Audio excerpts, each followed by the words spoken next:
Hello again, and welcome to MissouriNet.com as we continue our coverage leading up to the SEC championship game between Mizzou and Alabama. Joining us, Jon Cooper from SaturdayDownSouth.com. We're going to hit a laundry list of items today on our Google Hangout. And, John, I appreciate you joining us again. And first, I just want to get your thoughts on the college football rankings that just came out this week. Alabama #1, and just kind of how you see all these teams laying out and what you think of it so far. Well, I think first and foremost, if you thought that by ending the BCS era there was going to be less controversy, you're full of it. You're believing kind of a lie that was sold to you as a fan. There's so much controversy in what's happening right now through the top four. I think 1 and 2 is a pretty good argument for Alabama and Oregon. And then you get into 3 and 4, and Florida State drops down to #4, but they're the only undefeated team in the country. I happen to think they're in the top 2 in the country. They just keep winning. They keep getting it done, but the playoff committee has seen this, and it sets up an interesting scenario with Alabama and Florida State as the 1 and 4 seeds. They would actually play in New Orleans for the semifinal game, and then you have TCU that jumped into the top 4 all the way up to #3. A lot of people are making a big deal about the Baylor with the head-to-head win over TCU, and while that is certainly a good argument, I think TCU is the better team at this point. I think we should consider head-to-head, but it should only be a factor. And when other factors are relevant, you have to play those as well. I think TCU at this point is a better football team than Baylor overall. They meet the eye test. You can throw down a bunch of stats if you want, but if you're looking at, I think TCU, the top 4 is probably right now. Although I would switch Florida State and TCU. And, here's the thing too, and I know that they're probably looking at travel matchups, and people are saying that if Florida State's 4, that's actually better for them. But you could almost just say, okay, here's the top 4 teams, not in any particular order, but we're going to move them to their closest places for semifinal games. And I don't know. I mean, it is open up for debate, and like you said, if you thought this was going to fix the BCS, it certainly hasn't. How long do you think it'll be before people start saying 8 teams in the playoffs?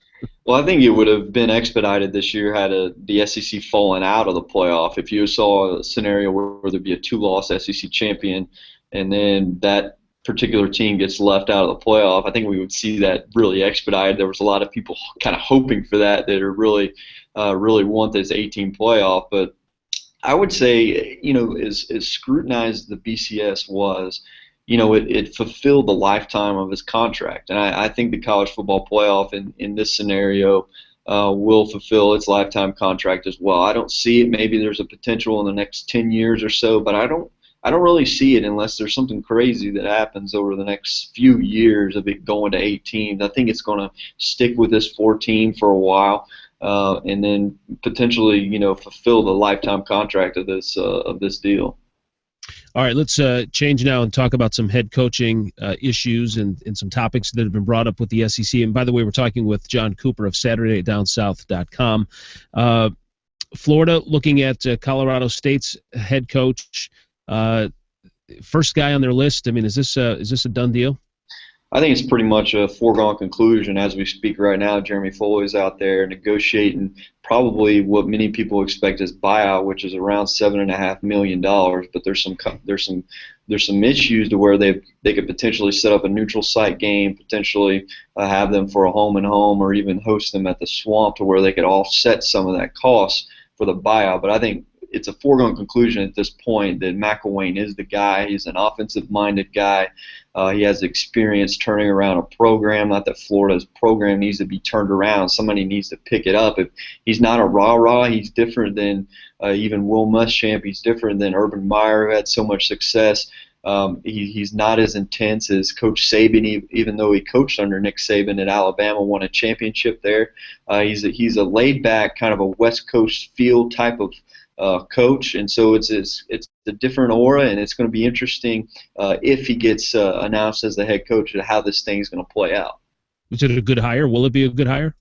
I think it is. I think anytime that you're looking for a coach that is a pretty good recruiter, he's a good recruiter. You don't need a dynamic recruiter at Florida because you have so many fertile prospects right in your backyard. It's so fertile around there. So you need a coach that's going to develop the quarterbacks, develop the offense, and that's something that he's proven over the last couple of years. I mean, A.J. McCarron and Greg McElroy both, saw some time in the NFL, so that shows you that he can identify players and he can develop those type of players to be in the league. So I think it is a good hire. It's not a sexy hire by any means, but it's a strong hire and probably the best. I'm going to do a screen share and show your website, SaturdayDownSouth.com. You guys have an article on there about the possibility of Les Miles and Butch Jones leaving the SEC and having their name under consideration for the Michigan job with Brady Hoke being fired. What do you think of that? Is that possible at all? I think Butch Jones is out of the question. His name's already been taken off the table. From my understanding, Tennessee is working on a contract, a raise, and an extension for him as well. I'm not so sure he was ever going that route anyway. I think Les Miles is going to stay at LSU no matter if he's approached. There's some disconnect between the AD and some people who are in the know up there in Michigan of whether or not they should target Miles or whether or not they should really go after him and pursue him as a head coach because they fear that he'll turn them down once again. I mean, he hasn't gone there in the past. Whether or not the timing is perfect right now, I just don't see him going that route. He's going to have a good program the next couple of years. The allegiance really isn't there in college football anymore. You don't have to coach your alma mater or your dream job to be successful. There's so much money at these different programs, and he's a great gig at LSU. All right, now let's get to the point that everyone wants to talk about, and that, of course, is the SEC championship game. To be honest, I'm not sure if there's anybody outside of the University of Missouri right now that believes that they can win this game. How difficult of a task is this going to be for Missouri to go down to Atlanta and knock off Alabama? Well, I mean, it's going to be it's a big task, and you're asking a team that's been discounted all year, that has a chip on their shoulder.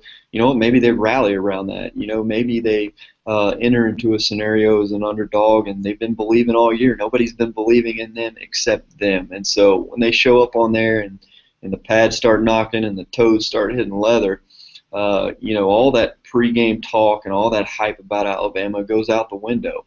And you're talking about a really good defensive line, a really good defense, and you're talking about a quarterback in Matty Mock who's playing his best football right now. You're talking about a team that's been pretty strong on special teams this year with Marcus Murphy, and Andrew Baggett's been good in the kick game as well. And Missouri just needs to give themselves a chance in the fourth quarter of something they played really well in this year.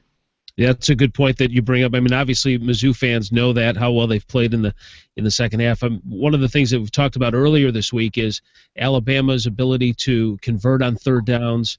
If they keep drives going, that could certainly neutralize at some point in the second half this Missouri defense and wear them down. So they've got to keep this game close, and Mizzou's got to find a way to keep the ball moving themselves. How do you attack Alabama's defense? You got to attack them down the field. I mean, you have to have a dynamic play from the quarterback. The common themes around beating Nick Saban's teams, you got to win the turnover margin, you got to win special teams, and your quarterback has to play a really good football game. Maybe not the best of his career in this case for Matty Mock. It probably would have to be the best game of his career. He's going to have to do some things in the passing game. He's going to have to attack down the field. He's going to have to limit his turnovers. He's going to have to complete, 60+% of his passes. He's a little over 50% this year, which is, you'd like that to be a lot higher, but he's playing his best football right now. He's been injured. He's been banged up. He has to attack down the field with Bud Sasser and Jimmy Hunt and these guys. There's a tremendous height advantage, and from what we saw last week against Auburn, the secondary is still really vulnerable on Alabama's defense. So it's one of those things where you're going to have to be accurate and attack down the field while at the same time able to establish some type of running game. And, I know people here have even kind of questioned, and if you, depending on what games you've seen Matty Mock in, there's been some questions about him. I think he's got the talent. The wide receiver, certainly not what they had last year, but I think they can get the job done. But my biggest concern for Missouri is their offensive line and how they are going to stack up against Alabama's defensive line. What do you know about the Tide's front four? They're strong. I mean, they're big. They're strong. They're going to play a 3-4 variation, and they're going to work in a couple of young guys on defense. One is Rashawn Evans, who's who plays an outside linebacker, defensive end combo, who's more of a speed rusher. They're built to stop the run. They haven't had a dynamic pass rusher or really more of a overwhelming defensive line since Courtney Upshaw when they won the championship a few years ago. That's really been the most dominating defensive front they've had. They're going to be good. They're going to be strong. They're going to stop the run, but they haven't really had a dynamic pass rusher, and they're hoping Evans can be that guy. Of course, this is going to be the matchup everybody talks about, as well as Missouri's defensive line against Alabama's offensive line. I think the line of scrimmage and the trench play will really decide this football game. But Alabama's offensive line isn't dominate. They're not dominant by any means, and neither is Missouri. So it's going to be about the defensive lines and really creating havoc in the backfield. John, one more thing. As a guy who follows the SEC, and I'm sure you're a fan of the conference, what do you think about Missouri? I think they're 16th in the football rankings. I mean, if they were to upset Alabama, I mean, they have no chance. They basically shoot the SEC right out of any chance of getting in the Final Four. I mean, are you surprised that they're that low? I mean, they're not even within like striking distance. Where and listen, there's a lot of scenarios that would have to fall in place. Ohio State would have to lose. You'd have to have TCU. Things really happen that would be odd. But it just seems to me like there's no chance that Missouri could even jump up that many spots, and that hurts the SEC overall. Well, that's a message the committee sent last night, is if Alabama loses, that's going to be left out of the college football playoff. And it's an interesting scenario. Obviously, the loss to Indiana is a huge deal, and they're looking at wins and losses, and that's a bad loss. I mean, let's throw that out there. That's a bad loss. And while 10 wins, 10-2 looks strong, that's a really bad loss, and that holds a lot of weight in the committee's eyes, evidently. We all thought they would move up a little bit higher than what they were, maybe scratching the cuff of the top 10, somewhere around Ole Miss. I believe they're at 13, just out of the top 10. We thought they would be somewhere around there, but obviously they weren't as high as what anybody expected, and I don't think there's any scenario, whether it's an apocalypse event in college football this weekend, to where Missouri finds itself in the college football playoff. Yep, good stuff. Jon Cooper from SaturdayDownSouth.com. We appreciate your time and visit as always. We covered a bunch of topics and great stuff. All right, Bill. Thanks, man. All right. Thanks for watching us here at MissouriNet.com.